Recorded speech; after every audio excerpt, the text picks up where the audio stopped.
Bart Kennedy was an Irish writer, sailor, tramp and opera singer. Born in 1861 in Leeds, son of shoemaker Patrick Kennedy and Catherine, he worked in cotton mills and machine shops in Manchester since the age of 6, before leaving England for the US as a deckhand at the age of 20. In the US, he spent a long time as a tramp before finding work, which ranged from him being a miner in New York or an oysterman in Chesapeake Bay. He also panned for gold on the Klondike and built railroad sheds in the Canadian Rockies. He was largely illiterate for many years, only learning to read when he was tramping on his way to Baltimore, and later got himself a month in jail for arguing with a judge. In 1897 he returned to Britain and married Isabel Emma Priestley at Holborn. In 1927 his wife died, which resulted in Kennedy's losing interest in life or work of any sort.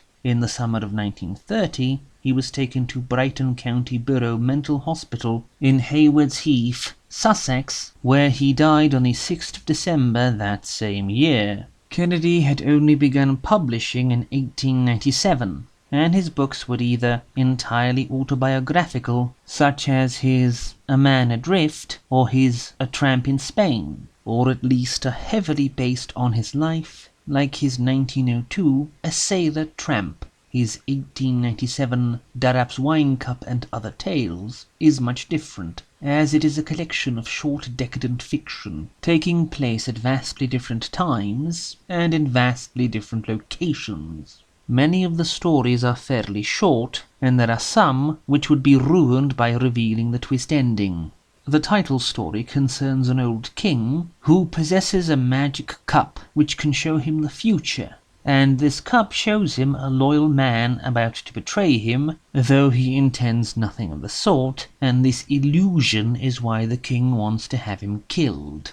The Magic Isle concerns a magician who summons the spirit of imagination, wishing to finally be content in his endless search for novelty and discovery. Thorol the Boxer relates the defiance of a Scandinavian boxer in the Colosseum at Rome, and is similar to a later story, even with its tragic ending, which is about the same thing, but also includes reincarnation and a lion. The Wolf concerns a hunter who follows on the trail of a black wolf that killed his wife every year on the same day for decades. Even long after his own death, the wolf always somehow escaping the stroke of his knife. The Veemgericht relates how a vigilante tribunal captured and beheaded Henry the Fowler, King of East Francia, though this seems to be wholly fictitious, as Henry the Fowler died of a stroke. The other stories that are too brief to sum up in full include a pirate's soul seeing his wife charged with sorcery as he drowns, the story of an escaped convict being torn to pieces by dogs, the story of petty revenge being achieved on the battlefield, hidden by the din and confusion of battle,